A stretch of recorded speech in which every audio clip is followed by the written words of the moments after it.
আসসালামু আলাইকুম। আলহামদুলিল্লাহ, আজকে জমিতে আসলাম, হেলেনও আসলো। এটা বাংলাদেশি বরবটি গাছ উঠছে, হেলেন পরিচর্যা করলো। সাথে এটা কি নিস আজকে? ও, সরিষা শাক, ধনিয়া পাতা, তার পেঁয়াজ গাছেরও কিছু। পেঁয়াজের পাতা নিয়ে যাবো আমি। পেঁয়াজের পাতা কয়েকটা নিয়ে যাবো, একটা বড় তা কাইটে, একটু পরে কাইটে নেওয়া ভালো, এখন কাটলে জোর কমে যাবে। তো যাই হোক, পেঁয়াজ হয়েছে আসাল্লাহ। এইটা বড় হয়েছে। হ্যাঁ, লাল লাল পেঁয়াজ আছে, লালগুলো কিছু কই? চারিরের তো আছে, এই লাইনে কিছু কিছু চারিরের তো আছে। আর লাল ওই পেঁয়াজ নর্মাল ভালো। পেঁয়াজটা ভালো হচ্ছে ইনশাল্লাহ। সব হ্যাঁ, সবুজ হয়েছে।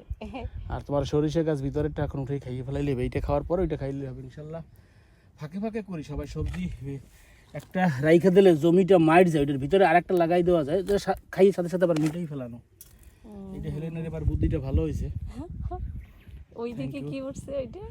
ওইটা তো ধনিয়া পাতা ও একটা হ্যাঁ, উঠছে, হ্যাঁ, আর একটা উঠেছি, ঢেঁড়স উঠছে প্রচুর, সব ঢেঁড়স উঠে গেছে আমার। তাই। আর এই যে পালন শাক, এই যে কি বল কলমি শাক না, এটা কলমি শাক উঠছে। এই আল্লাহ বাসা মাশাআল্লাহ। ইনশাল্লাহ। এদিকে এখন লাল লাল, এটা কি ডাঁটা? ওই একদম ওই পাশেটা লাল শাক, তারপরেরটা হলো ডাটা, তারপরটা শালগম, তারপরটা লাল শাক, তারপরে তুমি মনে হয় আরেকটা ডাটা লাগাইছো। ও দেখি এখন আল্লাহ বর্ষা ইনশাল্লাহ, আল্লাহ হাফেজ। মাশাআল্লাহ, লাল হয়েছে তো। হ্যাঁ, ওকে, তাহলে আজকে এই পর্যন্ত, পরবর্তী ভিডিওর অপেক্ষায় আছি, থাকি আমরা।